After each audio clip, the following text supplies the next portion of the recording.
have a goals program. They don't have a plan in place to achieve what God's put in their heart. In 1953, they interviewed the graduating class from Yale, just as they were about to leave and go out on their own. And they asked how many of them had a specific set of goals with a written plan of how they were going to accomplish those goals. Less than 3% had a written set of goals.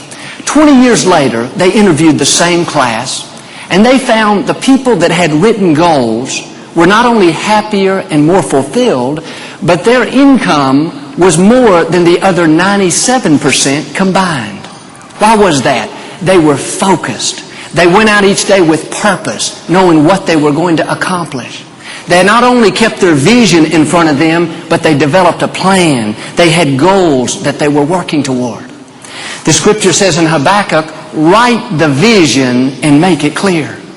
I would encourage you to write down your goals. Write down what you want to accomplish. It's not enough to just have it in your head, oh, Joel, I know what I want to do. No, something happens when you get serious enough to put those goals on paper. And then keep those goals in front of you. Put them on your mirror at home. Put them on your desk at the office. I know at the first of every year, I'll write down 4 or 5 of the main things I'd like to see happen. All through the week, I can see those goals. If you'll keep that vision in front of you, it'll help you to stay focused. And there are 2 types of goals. You need to have long-range goals. Where do you want to be 10 years from now? Where do you see yourself in your career, in your finances, in your relationships? You need to look way down the road and set the mark. Set the direction. Make a decision. This is where I'm headed. 10 years from now, I'm not going to be at this same position in my office. I'm going to be in management. 10 years from now, I'm not going to be renting this apartment. I'm going to own my own home. Or 10 years from now, I'm not going to be single anymore. I'm going to be married. He's going to be rich and good looking. Might as well shoot high. 10 years from now, I'm going to have my college degree. 10 years from now, I'm going to be running my own business. You need to have some big goals out in front of you. If you can accomplish all your goals in a year or 2, your goals are too small. You need to set some goals that are going to take you at least 10 or 15 years to accomplish. I mean, I have some things written down on my office at home. I'd be too embarrassed to share them with you. You'd think I'm too far out. But you need to have some goals that are so big, you know it's going to take God to bring it to pass. You know He's going to have to give you the strength, the favor, the wisdom if you're going to see those goals fulfilled. Those are your long-range goals, 10, 15, 20 years down the road. But then you also need to have some short-range, attainable goals. That's what you're working on right now. Things like, this year, I'm going to get to work on time. I'm going to lose 20 pounds. I'm going to take a course to improve my skills. I'm going to pay down my debt X amount of dollars. The reason you need short-range, attainable goals is so you can celebrate your victories on your way to your long-range goals. In other words, I may not have quit smoking altogether, but I did give up 2 cigarettes a day. I can celebrate that.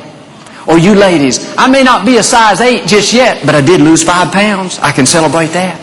Or I may not be totally out of debt, but I did pay my credit card off this month. That's pretty good. You need to have these short-range, attainable goals so you can celebrate. That's what helps you to stay encouraged. But here's where many people miss it. A goal alone is not enough. You have to have a plan. What steps are you taking to achieve your goals? A lot of times we say, I'm praying, I'm believing, I'm staying in faith. That's important, but that's not enough. God expects us to make a plan. Proverbs 16:9 says there, in his heart a man plans his course, but the Lord will direct his steps. That tells me if I don't plan my course, then God can't direct my steps. Noah had a plan for the ark. Solomon had a plan for the temple. God had a plan for the universe. You need to put a plan with your goals. If one of your goals is to have a better relationship with your spouse, that's great. But that goal is only half complete without a plan. You need to follow it up with, here's what I'm going to do to make my marriage better. This year, I will be more respectful. I will not argue over things that don't matter. I will compliment my spouse at least once a day, even if I have to make something up.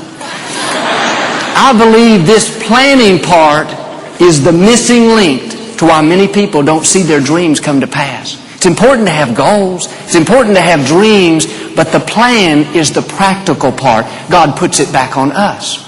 Maybe you have a goal to break an addiction. That's high on your priority list, but what steps are you taking to make that happen? You need to follow that up with, here's how I'm going to do it.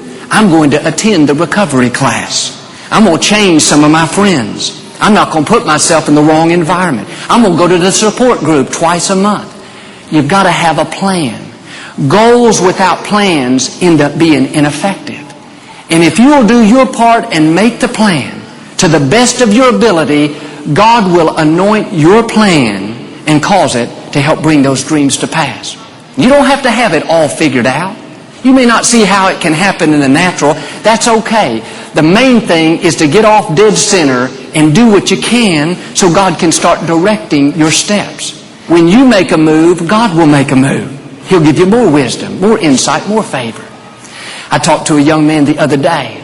He had been addicted to cocaine for many years. He had tried and tried to stop. He had good intentions. He was praying, believing. His heart was right. But every time he would fall back into that. But he told how this time he had been drug-free for 6 months. This is the longest he's ever stayed clean. And I asked him how he did it.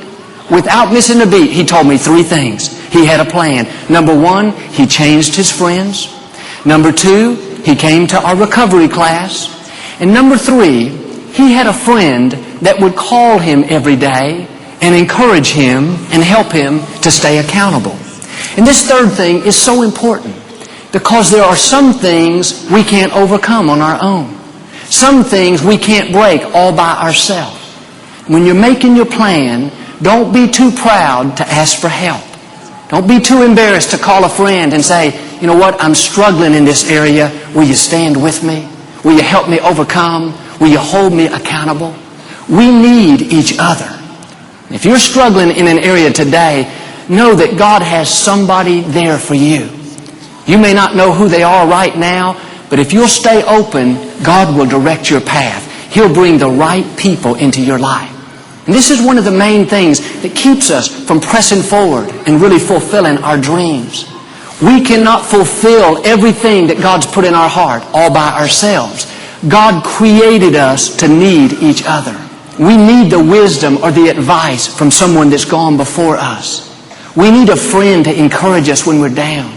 We need a brother or a sister to stand with us and challenge us to be strong when we're weak, to keep going when we feel like giving up. When you're making your plans, stay open to including others. That's what this young man did.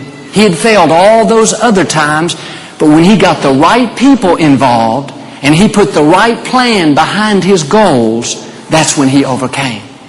Let me ask you, do you have a plan to keep your marriage strong?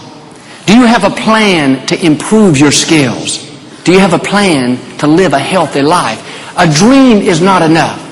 Take it a step further, write down your goals, and then follow it up with, this is what I'm going to do to bring this to pass. You may have a goal to advance in your career. 5 years from now, you want to be in management, or you want to own your own business. What are you doing with that goal? Are you being mentored by someone that's smarter than you are? Are you reading books, studying materials related to that field?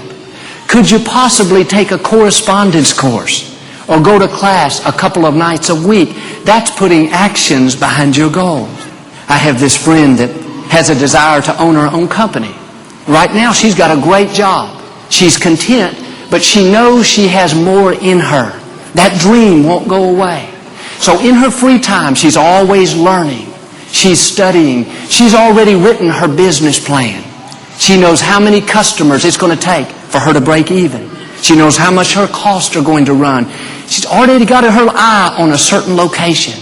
She's making plans. That's more than dreaming, more than setting goals. She's in this 3rd phase. She's strategizing. She's not sitting back waiting for God to drop a business in her lap. She knows that success is intentional. She's doing her part by getting prepared. We can't have the attitude, well, I wish I could break this addiction. Wish I could get out of debt, Joel, or I wish I could